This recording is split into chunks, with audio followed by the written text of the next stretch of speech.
வணக்கம். பழங்கால தென்னிந்தியாவின் பொற்காலத்தை மிக துல்லியமாக டீகோட் செய்ய போகும் இந்த வரலாற்று அலசலுக்கு உங்களை வரவேற்கிறேன். இன்று நாம் ஒரு பிரம்மாண்டமான டைம் டிராவல் பண்ண போகிறோம். பல நூற்றாண்டுகளாக பாதுகாக்கப்பட்ட தரவுகளை கொண்டு பண்டைய தமிழர்களின் வியக்கத்தக்க வாழ்வியலை ஒருங்கிணைத்து ஒரு மிகப்பெரிய வரலாற்று மனவரைபடத்தை நாம் ஒன்றாக இணைந்து உருவாக்கப் போகிறோம். இது உண்மையிலே மிக மிக சுவாரஸ்யமாக இருக்கப் போகிறது. தயாரா? இந்த ஒட்டுமொத்த தரவுகளையும் நாம சுலபமா புரிஞ்சுகொள்ள ஒரு 5 முக்கிய கிளைகளா பிரிக்கலாம். 1. புகழ்பெற்ற சங்க அவைகள். 2. 3 பெருவேந்தர்கள். 3. அவங்களுடைய ஆட்சி அமைப்பு. 4. வளமான பொருளாதாரம். மற்றும் இறுதியாக 5. அப்போதைய சமூகம், கலாச்சாரம் மற்றும் நம்பிக்கைகள். இந்த வரிசையில தான் நாம அந்த வரலாற்றை அவிழ்க்கப் போகிறோம். சரி, முதல் விஷயத்துக்கு வருவோம். புகழ்பெற்ற சங்க அவைகள். ஒரு மாபெரும் நாகரிகத்தின் அடித்தளமே அதன் இலக்கியங்கள்ல தான் புதைந்திருக்கிறது இல்லையா? அதை பற்றி பார்ப்போம். முதலில் இந்த சங்கம் அப்படிங்கிற அடிப்படை சொல்லுக்கு என்ன அர்த்தம் தெரியுமா? இதுக்கு கூடல் அல்லது அவை என்று பொருள். பாண்டிய மன்னர்களால் மிகச் சிறப்பாக ஒருங்கிணைக்கப்பட்ட இந்த மாபெரும் அவைகளில் 473க்கும் மேற்பட்ட புலவர்கள், பாணர்கள் மற்றும் எழுத்தாளர்கள் ஒன்று கூடினாங்க. சற்று கற்பனை செய்து பாருங்கள்.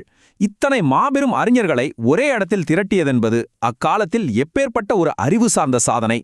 இவர்கள்தான் ஒட்டுமொத்த நாகரிகத்திற்கான அடிப்படை வரைபடத்தையே உருவாக்கினார்கள். இப்போ உங்களுக்கு ஒரு கேள்வி வரலாம், இது எந்த காலகட்டத்தில் நடந்தது? இதற்கான தோராயமான ஆரம்பம் கிமு 500 என்று கணிக்கப்பட்டாலும் வரலாற்று ஆய்வாளர்களால் பொதுவாக ஏற்றுக்கொள்ளப்பட்ட காலம் கிமு 300 முதல் கிபி 300 வரை, அதாவது சுமார் 60 ஆண்டுகள் இந்த சங்கம் செழித்தோங்கியது. உலக வரலாற்றில் பல மாபெரும் பேரரசுகளின் ஆயுட்காலத்தை விட இது ரொம்பவே அதிகம். இவ்வளவு நீண்ட காலத்திற்கு ஒரே சீரான கலாச்சாரம் தொடர்ந்தது என்பது ஒரு வரலாற்று ஆச்சரியம். அந்த 600 ஆண்டுகால உழைப்பில் உருவான 2381 பாடல்களை நம் முன்னோர்கள் ரொம்பவே புத்திசாலித்தனமாக 2 பிரிவுகளுக்குள் அடக்கினார்கள். அதுதான் அகம் மற்றும் புறம். அகம் என்பது மனிதனின் மிக நுட்பமான உள்ளுணர்வுகளை, அதாவது காதல் போன்ற உணர்ச்சிகளை பேசுகிறது. மறுபுறம் புறம் என்பது போர், வீரம், நெறிமுறைகள் போன்ற சமூகத்தின் புற உலகச் செயல்களை விவரிக்கிறது. மனித வாழ்வின் உணர்வுபூர்வமான மற்றும் சமூக ரீதியான முழுமையையும் இந்த 2 பிரிவுகள் மிகச்சிறப்பாக விளக்குகின்றன. இலக்கியத்தின் உள்ளமைப்பிலிருந்து அடுத்ததாக நாம் நிலவியலுக்கு மாறுவோம். இந்த வரலாற்று பெருமக்கள் வாழ்ந்த மற்றும் ஆண்ட உண்மையான நிலப்பரப்புகளை பற்றி இப்போது அலசுவோம். தக்கான பீடபூமியின் கரடுமுரடான நிலப்பரப்பில் தொடங்கி தெற்கே நீலக்கடல் வரை பறந்து விரிந்திருந்த மூவேந்தர்களின் மாபெரும் நிலப்பரப்பை சற்று மனக்கண்ணில் நிறுத்துங்கள். இது வெறும் நிலப்பரப்பு அல்ல, அதிகாரமும் வளமும் வணிகமும் கொடிகட்டி பறந்த சங்ககாலத்தின் மாபெரும் அரசியல் களம். இவ்வளவு பெரிய நிலப்பரப்பை யார் எங்கு ஆட்சி செய்தார்கள் என்பதற்கான டேட்டாவை இப்போது பார்ப்போம். பாண்டியர்கள் மதுரையை தலைநகராக கொண்டு மீன்கொடியுடன் கொர்க்கை துறைமுகத்தை ஆண்டனர். சோழர்கள் உறையூரை தலைநகராக கொண்டு புலிக்கொடியுடன் உலகமே வியந்த புகார் துறைமுகத்தை ஆண்டனர். சேரர்கள் வஞ்சியையும் கரூரையும் தலைநகராக கொண்டு விற்கொடியுடன் தொண்டி மற்றும் முசிறியை ஆண்டனர். இந்த துறைமுகங்களை கட்டுப்பாட்டில் வைத்திருப்பது என்பது அன்றைய உலகின் ஒட்டுமொத்த வர்த்தகத்தையும் தங்கள் கையில் வைத்திருப்பதற்கு சமம். இதுதான் இவர்களை மாபெரும் பேரரசர்களாக மாற்றியது.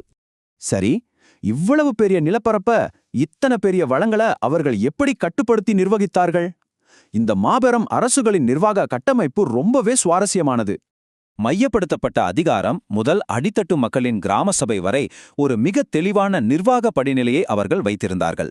அரசர் என்பவர் நாட்டை ஆளும் வர்க்கமாக உச்சத்தில் இருந்தார். அவருக்கு கீழே ஏனாதி எனப்பட்ட மிக வலிமையான படைத்தளபதிகள் இராணுவத்தை கட்டுப்படுத்தினர்.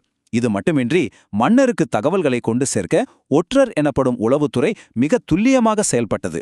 சாதாரண மக்களின் அன்றாட வாழ்க்கை அவை எனப்படும் சிறிய கிராம சபைகள் மூலம் மிக ஜனநாயக முறையில் நிர்வகிக்கப்பட்டது. அக்காலத்தில் அவசர்களுக்கு இடையேயான எல்லைப் போர் என்பது தவிர்க்க முடியாத ஒன்றாக இருந்தது. கொடூரமான போர்க்களங்களில் வீரமரணம் அடைந்த இராணுவ தளபதிகளையும் வீரர்களையும் அவர்கள் சாதாரணமாக மறந்துவிடவில்லை. மாறாக அவர்களுக்காக நடுகள் அல்லது வீரக்கல் நடப்பட்டு அவர்கள் உள்ளூர் தெய்வங்களாகவே வழிபடப்பட்டனர். வீரம் எவ்வாறு தெய்வீக நிலைக்கு உயர்த்தப்பட்டது என்பதை இந்த நடுகள் மரபு நமக்கு தெளிவாக உணர்த்துகிறது. நமது மனவரைபடத்தின் அடுத்த கட்டத்திற்கு செல்வோம். இந்த சமுதாயத்தை இயக்கிய, உலகையே திரும்பி பார்க்க வைத்த அந்த பொருளாதார இந்திரம் எப்படி அமைந்திருந்தது? சங்க கால பொருளாதாரம் எப்படி ஒரு பெர்ஃபெக்டான பேலன்ஸில் இயங்கியது என்று பார்ப்போம். ஒருபுறம் அரிசி, கேழ்வரகு, மிளகு, மஞ்சள், பருத்தி போன்ற வலுவான விவசாயம் அவர்களுக்கு அடிப்படையாக இருந்தது.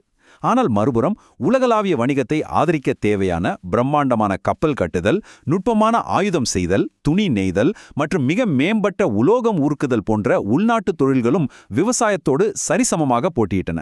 இதுவே அந்த செழிப்புக்கு ஆணிவேர். வணிகத்தை பொறுத்த வரைக்கும் அது இரட்டை முகம் கொண்டது. உள்ளூரில் ஒரு கிராமவாசி தாம் விளைவித்த அரிசியை கொடுத்து அதற்கு ஈடாக மீனை பெற்றுக்கொள்ளும் எளிய பண்டமாற்று முறை இருந்தது. ஆனால் அதே நேரத்தில் பெருந்துறைமுகங்களில் மாபெரும் ரோமானிய கப்பல்கள் நங்கூரமிட்டு தங்கத்தை கொடுத்து மிளகை வாங்கி சென்ற இந்தோ ரோமானிய கடல்வழி வர்த்தகமும் கொடிகட்டி பறந்தது. உள்நாட்டில் வணிகப் பொருட்கள் மாட்டு வண்டிகளிலும் விலங்குகள் மூலமாகவும் நாடு முழுவதும் சளைக்காமல் கொண்டு செல்லப்பட்டன. இறுதியாக எல்லாவற்றுக்கும் அடிப்படையான மனித வாழ்வியல், சமூகம், கலாச்சாரம் மற்றும் அவர்களின் ஆழமான மாய நம்பிக்கைகள் எப்படி இருந்தன என்பதை தெரிந்து கொள்வோம். அக்கால சமூக அமைப்பு உண்மையிலே ரொம்ப வித்தியாசமானது. பிற்காலத்தில் உருவான கடுமையான சாதிய கட்டமைப்பாக இல்லாம ஆரம்ப காலங்களில் சமூக பிரிவுகள் அவர்கள் செய்யும் தொழிலின் அடிப்படையிலேயே அமைந்திருந்தன. எல்லாவற்றையும் விட ஆச்சரியமான விஷயம் என்னவென்றால் பெண்களின் நிலை. அவர்கள் மிகச்சிறந்த புலவர்களாகவும் முக்கிய பொறுப்புகளிலும் இருந்ததோடு மட்டுமல்லாமல் வாளேந்தி மன்னர்களை பாதுகாக்கும் மெய்காப்பாளர்களாகவும் இருந்திருக்கிறார்கள். சங்ககால மக்களின் நம்பிக்கைகள் பரந்த மனப்பான்மை கொண்டவை. வடக்கிலிருந்து வந்த இந்திரன், விஷ்ணு, சிவன் போன்ற வழிபாட்டு முறைகள் உள்ளூர் மலைத்தெய்வமான முருக வழிபாட்டோடு மிக இயல்பாக ஒன்றிணைந்திருந்தன. அதே சமயம் பௌத்தம், சமணம் போன்ற மதங்களும் அங்கே வேரூன்றியிருந்தன. இவை எல்லாவற்றிற்கும் மேலாக அணங்கு எனப்படும் ஒரு தனித்துவமான நம்பிக்கையும் மக்களிடையே இருந்தது. அணங்கு என்பது இயற்கை சீற்றங்களிலும் போர்க்களங்களிலும் வெளிப்படும் ஒரு வகை கட்டுப்படங்காத புனிதமான மாய சக்தி என அவர்கள் உறுதியாக நம்பினார்கள். நமது இந்த வரலாற்று பயணத்தின் முடிவுக்கு நாம் வந்துவிட்டோம். இறுதியாக ஒரு கேள்வியை சற்று ஆழமாக சிந்தித்துப் பாருங்கள்.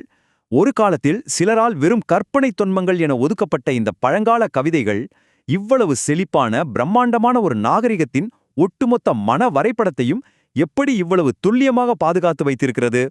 இந்த கேள்வி உங்களை ஆச்சரியப்படுத்துவதோடு மட்டுமல்லாமல் அந்த சங்க இலக்கிய மூலநூல்களை நீங்களே படிக்க வேண்டும் என்ற பேரார்வத்தையும் தூண்டும் என நான் நம்புகிறேன். மீண்டும் சந்திப்போம்.